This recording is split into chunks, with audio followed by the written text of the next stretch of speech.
Getting old is really cool. You're always tired, everything hurts, and you just slowly lose your hair till you're bald. Being an upright ape is so sick.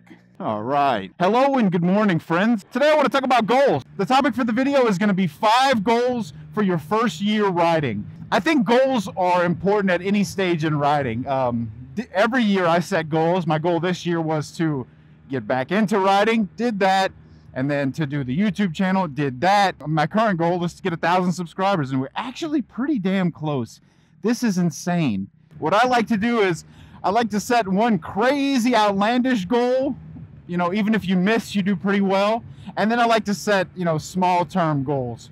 And so that's what this video is about. This video is just about the short term 1 year goals that you can set that I think would help a motorcyclist in their first year. The number one goal that I would focus on for your first year riding would be your gear. A lot of us know our budget, and so we go out and we buy a bike, but sometimes we buy a bike at the end of our budget, and then we don't have anything left for gear.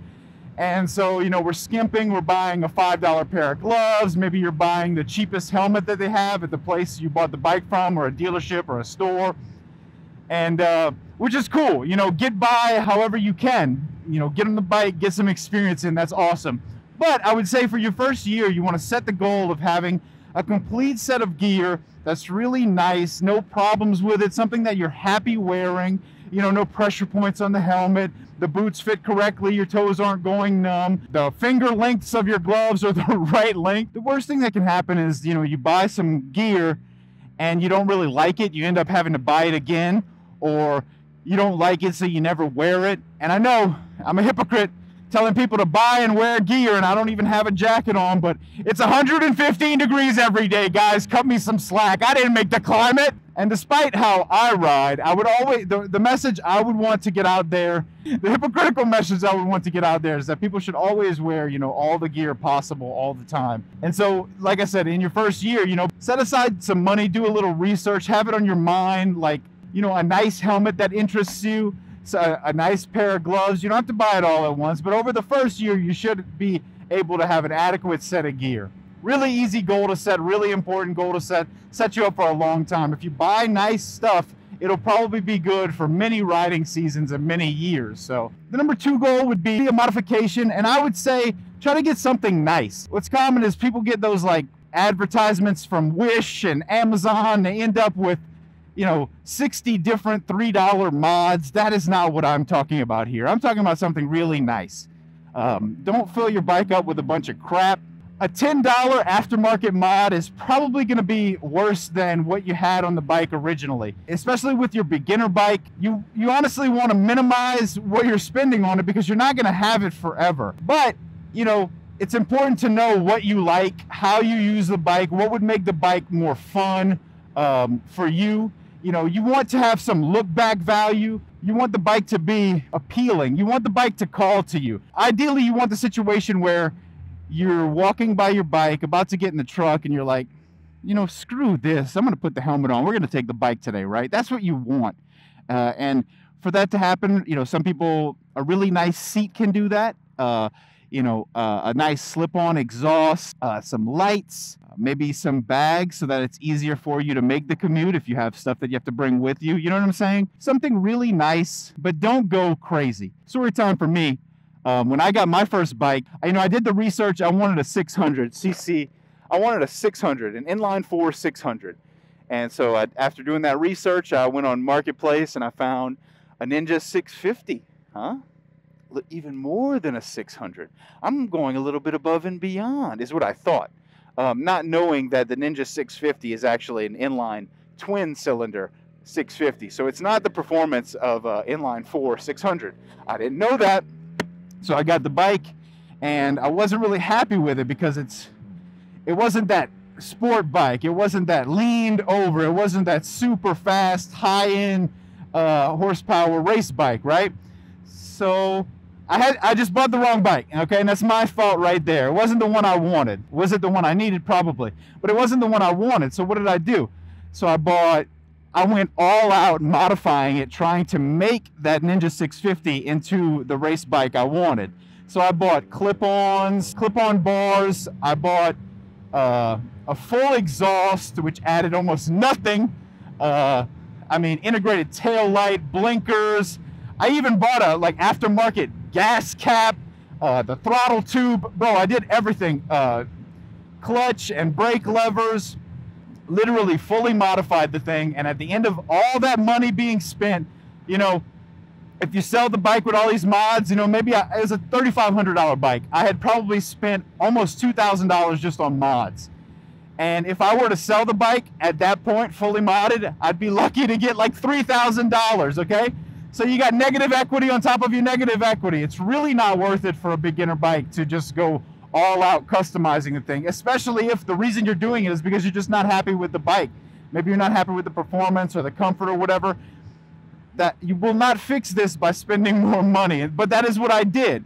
And at the end of spending all that money, I ended up trading my, I think it was a 2015 Ninja 650. I ended up trading it for like a 10-year older 636, like a 2005. And I was very happy with the 2005, but the 2005 had been downed, the fairings were messed up, the fork seals were leaking, and I had to just put more work, and I think I gave the guy a gun too, so I came out losing a ton of money trying to get the bike that I wanted, just taking the steps in the wrong order, honestly. So even if you take my advice and you're gonna buy some really nice modification, I would suggest just keeping your stock parts, because whenever you come, you know, if it's your beginner bike, eventually you're gonna sell it, you're gonna trade it. And when you do that, you can put it back to stock. First of all, a stock bike is gonna appeal to more people. It'll probably be worth more to more people. It won't be some bastardized Franken bike that you put together. It's basically a stock bike, and they're willing to pay top dollar for those things. And then on top of that, and then you sell all of the modifications you bought separately. And so you come out with more money than you would have otherwise. Man, I love that house. Jesus. Guys, if you guys could do me a favor and hit that subscribe button, because if enough of you hit the subscribe button, we're gonna buy that house. I think this is the most important one, guys. Listen up. The number 3 goal for your first year is to try to go to a bike meet, try to go to a bike night, go to multiple bike meets and bike nights. Try to ride with every single one of your friends that you have that already have motorcycles. What you're gonna realize is that a lot of your friends already have motorcycles and you just weren't aware of it. And try to ride with different people, different groups, because some styles of riding are gonna appeal to you, some are not. Some people you're gonna enjoy riding with, some people you won't enjoy riding with. Some people are just like loners riding around by themselves, and that's okay too. It's important to find out what you like, what style of riding you like, but it's just as important to find out what style of riding you don't like, what kinds of people you don't like riding with. That's important too. But the most important thing, the most important reason to do this is just to network, to get out of your comfort zone, meet new people, and form deeper bonds. What you're gonna find is biker friendships are just deeper and different than anything else. I mean, all of the Fast and the Furious movies are always talking about family, but I've never found family at a car meet. You're gonna find some guy that walked there in a pair of Reeboks and he's gonna critique your build and why it's not good enough. That happens at car meets all the time. I've never had that happen. Every single bike friend has always just quickly become almost like family. Personal story, personal anecdote for me. I was in college for a long time. I got my degree, and once I graduated, I'm applying probably over 80 places, and nobody's calling. I'm not getting any job offers, and this was over about a month and a half. You know, I'm doing all of these, you know, boot camps and trying to learn these algorithms for these interview questions. And I had noticed a friend of mine, I had a bike at the time, I noticed a friend of mine post a picture with a bike. It's like, hey man, you have a motorcycle? I don't even know this guy, he's just on my friends list on Facebook.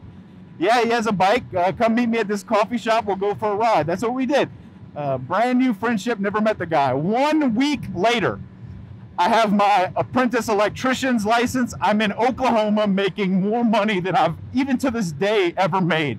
One of the best jobs I've ever had in my life. One of the hardest jobs, but money-wise, one of the best jobs, you know. We worked side by side, 10 and 12-hour days, 7 days a week. We did that for 10 months. Really changed my life, changed my whole career trajectory around. and took me out of a dark spot. And like I said, the spark that began that flame, that started that friendship, was just going for a ride with a guy that I don't even know, okay? And trust me, that's gonna happen to you. All of my biker friends are some of my best friends. Why? Because whenever you call, whenever you need help, whenever you reach out, these people aren't scared to come help you on the side of the road change your tire. They risk their life and limb every single day just going to the corner store on their motorcycle. They're not scared to change a tire on the side of the road. These are the people that are going to come through to you. And the bonds that you build with these experiences, having them together as a group, are unmatched. And you're not going to find that anywhere else. So highly recommend, reach out to people, network, find people to ride with, go out and ride, meet new friends, build these relationships and network. I know we all see ourselves as the hero, as the protagonist. We don't need anybody else. You know, pick yourself up by your bootstraps, but there are times in life when you need something, and trust me, motorcycle friends will come through for you. Number 4, the 4th goal I would set is just to be pushing the limit. And there's layers to this. Yes, I would want you to push the limits of the motorcycle. You know, go on the highway, do little pulls, you know, try to take a corner a little bit faster than you did last time. You know, it's cool to see, you know, is the bike still faster than you? This was a common theme with my R1, and it's just every time I'm trying to, you know, push the bike is laughing at me, calling me a slow little biatch. And because in every aspect, for me, it was always the bike is still faster, bro. The bike is still faster than you, bro. But it's important to push and see, because in some cases, if you have like a Ninja 400 and you've been pushing it for a while, sometimes you can come out on top. Sometimes you can feel like, okay, I mastered that and I was faster than the bike in that case. The bike is holding me back for a change, right? That's important to know, because that's important to know. It's important to know where you stand and how far you've come. But what I don't think enough people talk about when it comes to pushing the limits, you know, people are doing these like highway bandito pulls and these smackdowns and trying to drag knee and elbow in city streets. Would not recommend any of that. Honestly, why? There's no reason for any of that. That's kind of stupid. The reason I think it's stupid is because like that skill is kind of enjoyable and fun, but it's not going to save your life. The skill that I don't think people talk about enough that can save your life is pushing the limits of the braking system. Baseline for me, I always use both of my brakes at all points in time. I'm always using the front when I'm using the rear. Some people will tell you use the rear in this situation, use the front in this situation.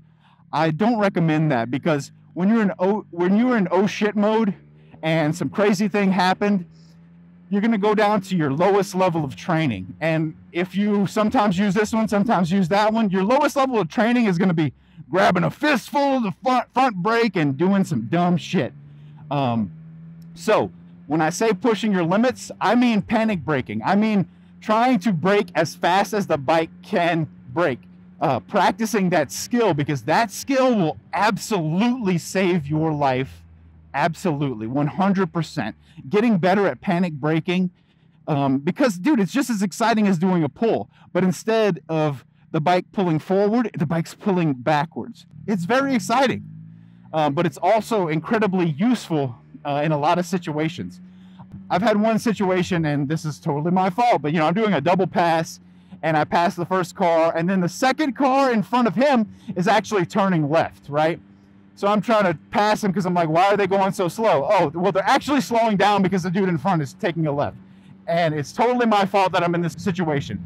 And, you know, doing a full wide open throttle pull and being able to turn in that situation saved my life. That was one time in all of the riding I've done.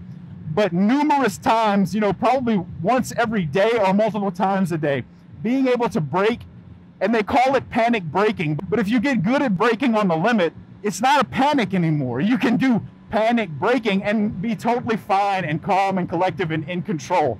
And that's what practice and experience gives you. And so over your first year, yes, go have some fun in the twisties. Yes, push the wide open, you know, doing pulls and shifting at the top of the rev limiter. Yes, but absolutely spend equal, if not more time practicing your braking, because that is the skill that is so much more valuable. And that is what people don't practice enough. Number 5, the 5th and final thing, and this doesn't have to be necessarily in order. You can do this from day one. And most of us do. And the fifth goal is just to be researching your next bike, researching your next upgrade, researching, you know, maybe flaws that you don't like in your current bike that you think, find a bike that alleviates those flaws. Maybe it's performance and you want something else. Maybe it's seating position, you want something else. Be constantly researching, because with us as motorcyclists, there's always going to be a flavor of the month. This month you really like that Ducati Street Fighter. Next month, actually, I think that's too much and too much maintenance. Now I'm looking at the ZX6R. Actually, now I want an H2. You're going to go through this, and that's important.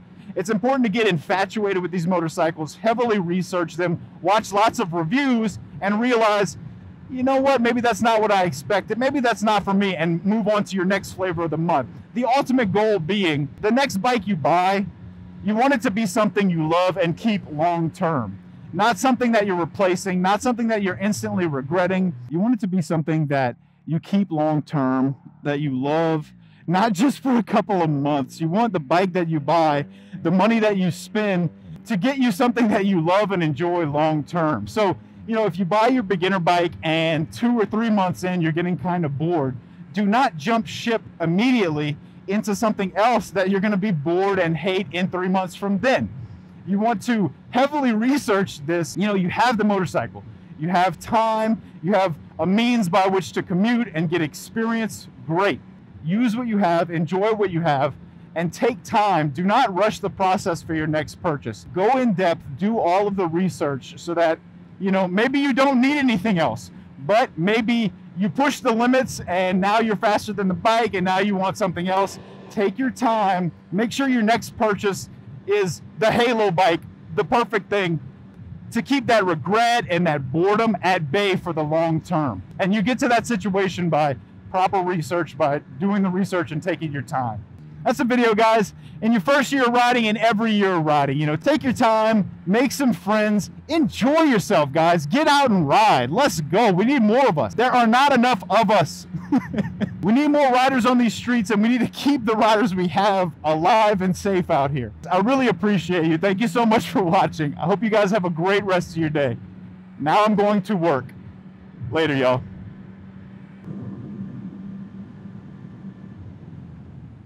Jesus, idiot, bro. Moronic. It's like there's no way to fucking aim that thing.